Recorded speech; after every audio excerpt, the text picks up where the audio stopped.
So guys, part 4 na po to. Ito na yung pababa na ako. Ito yung pababang mga tarim. Sabi sa akin ng guard, wala na raw signal dun sa baba. So tanghali na, 9 AM. So hindi ko na siguro pagpapatuloy pumunta pa dun. So first time kong marating to, dati hanggang dun lang kami. Ito pala ay papunta dun, may tulay pa pala doon. Papuntang palabas na ng mga tarim. Dati hanggang doon lang kami, pero ngayon gawa na pala. So ang ganda rito guys. Ayan. Ito yung pababa na ng mga tarim. So maganda yung project na to ginawa. Hindi ko alam kung anong year. Ayan. So ang dami pong pine tree.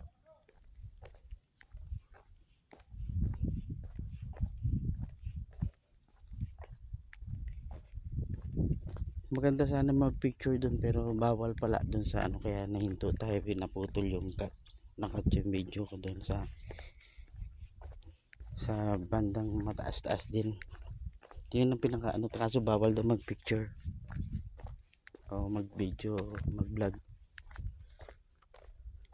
So ito, dito tayo nagpatuloy.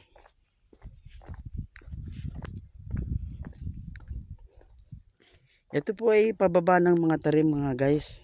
Itong kalsada na itong Daang Kalikasan, which is ginawa shortcut from mga tarim Pangasinan, ang labas mo Santa Cruz, Zambales. So ito ay pababa na po ng mga tarim to ng Pangasinan. So meron daw tulay doon, sabi ng guard, pero na malayo pa daw. Pero first time kong narating po to, kasi hanggang doon lang kami sa may opisina ng nakita nyong Eramin kanina. Hanggang doon lang, kasi putol pa yun, pero ngayon gawa na pala. Dati ewan ko lang kung may mga dumadaan, pero wala akong nakikitang mga dumadaan ngayon na sasakyan eh. Baka doon sa bandang Makartarim medyo may sira yata ang karsada, so hindi natin alam bakit walang dumadaan. Kung ito'y tagusan, baka pinagbabawal pandaanan.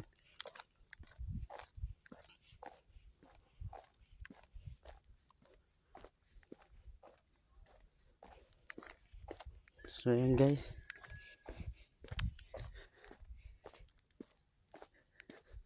medyo napakalayo pa to. So alas 9 na ng umaga, so magbubukas pa ako ng shop. So kung titignan nyo, doon pa sa pinakababa.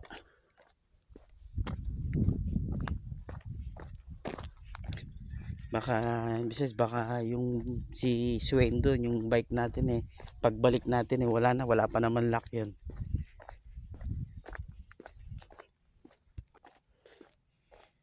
Ayun guys, nilalakad lang natin. Ang taas na ng araw, grabe. So sinamantala ko itong pagkakataon na to na mapalayo o hanggang saan ang marating natin, kung kaya natin na maglakad na ganitong pagkainit-init.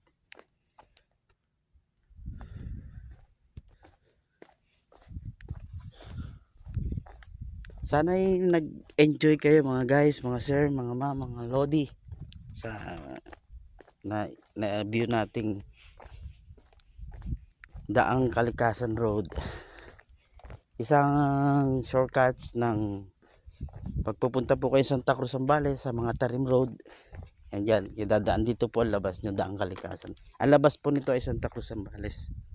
Dadaanan nyo ang Gisgis, Ginabon, Gisgis, Kanaynayan,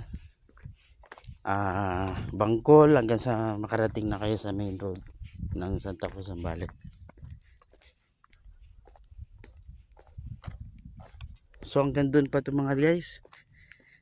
So tingnan natin kung abutin na, siguro mga hanggang 6 to 8 minutes natin sa lalakarin. So i-stop na natin dahil napakalayo na po nito. Saka besides, nakakatakot. Hindi natin alam kung pag dumaan ka rito, kung magsasakyan ka, kung magsushortcut ka, kailangan yung yung ano mo, yung sasakyan mo ay kondisyon. Kasi once na naplatan ka rito, once na nagkaroon ka ng aberya, lalo na sa gabi at sa madaling araw, walang ano rito, walang vulcanizing. Napakalayo sa kataas to, walang tindahan. Yan, walang tutulong sa iyo. Dapat pagbabiyahe ka rito, if ever na susubukan yung dumaan ng kalikasan, kailangan kondisyon yung sasakyan niya. Kasi nga wala nga tao, wala kang makikitang mga ano.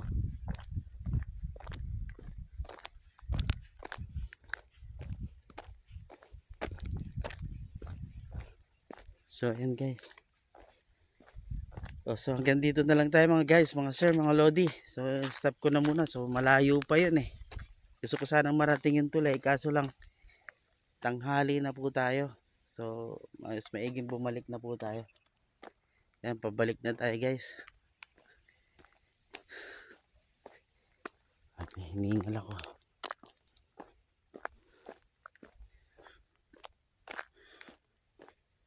So pauwi na tayo guys, pero layo din pala nitong narating ko. Siguro magsimula doon sa baba. Sabihin na natin mayroong 15 kilometer.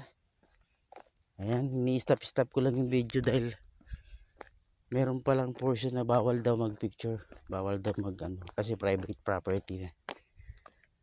I mean, private property yung may ginagawa sila na siyempre mining nga to, ayaw nilang, naintindihan naman natin. So nagpaalam naman tayo sa guard kanina. Yung nakita natin yung Eramin na bird sanctuary, yun pala yung kulungan ng mga ibon.